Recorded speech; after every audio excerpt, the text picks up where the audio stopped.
So umabot na nga tayo ng 1K subscribers. Pero instead of celebrating, mag-review na lang tayo ng 1-star rated Apartel ulit. So nag-search ako across Google and nakita ko to.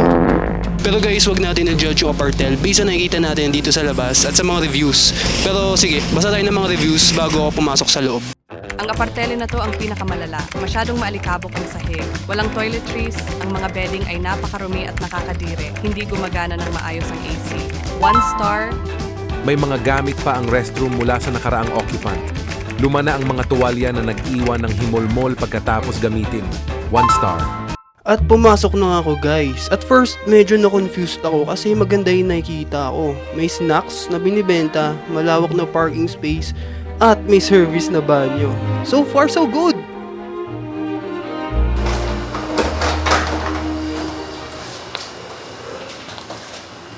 What? My God! Kagong ganda.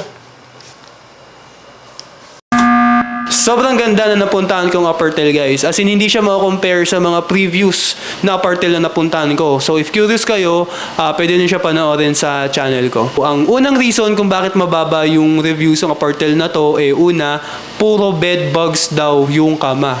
Pangalawa, madumi daw yung sahig, puro alikabok. Pangatlo, may mga gamit pa daw from previous occupant. And last, hindi daw malamig yung aircon. Entertainment wise, goods na gusto ng Apartel na to kasi ang laki ng TV nila. Siguro mga nasa 35 or 40 inches. Comment nyo nga below kasi hindi ako familiar sa mga size. So ayun, meron silang YouTube, merong Netflix, Smart TV guys. So kung may kasama kang bata, goods na goods tong Apartel na to. Guys, laruin natin ang larong tignan natin kung ano ang nasa ilalim ng kama. Takot talaga ako sa laro na to guys. Ay, wala palang ilalim yung kama. Sorry guys, walang ilalim yung kama. Next stop hindi mawawala yung pag-check natin sa kama kung meron ba talagang bed bugs o surot. So, tara. Check natin. Tabi. Ayan, so check natin kung may bed bugs.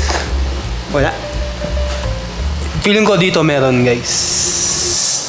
Wala naman. Check natin yung cover. Ayan. Wala naman guys. Guys, ang ganda talaga. Ang ganda ng kutsyon. Halatang bago. Check natin yung ilalim.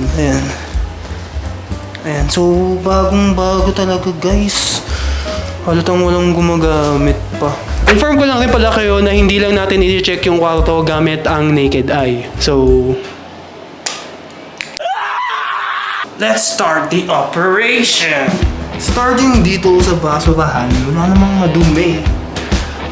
Sa banyo,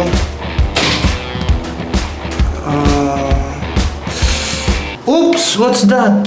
Yak, gago, may sabon. Wala akong nakikita guys. Siguro hindi gumagana ng sandaan din sa Shopee ko sa ulo to. Ayan, wala akong nakikita ang stain o marka sa kahit anong part.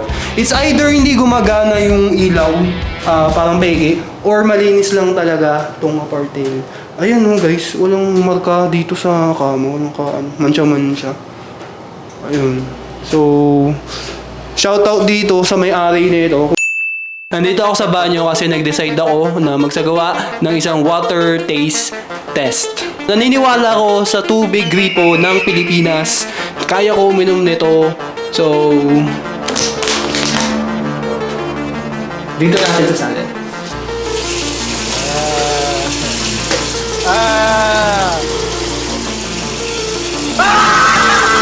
Ito nga pala yung nakuha kong tubig doon sa gripo. So, okay lang yan kasi ang pwede lang naman na dito bacteria, iba't ibang uri ng sakit. Ano pa ba? You tell me. So, try natin.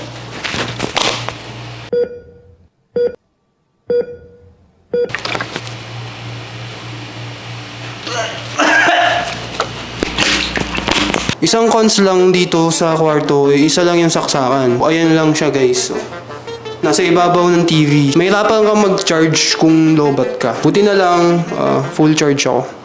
At nag-decide na nga ako lumabas after na investigation para kumain. Siyempre, gutom na ako niyan eh.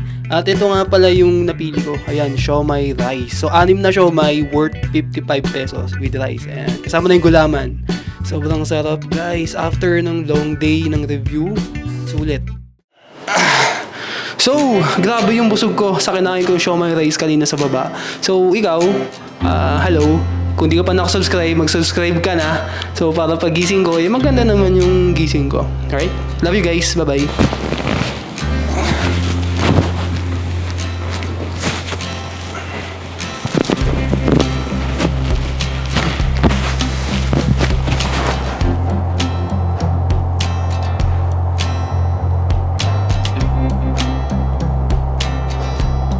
Siyempre, i-showcase din natin yung mga amenities.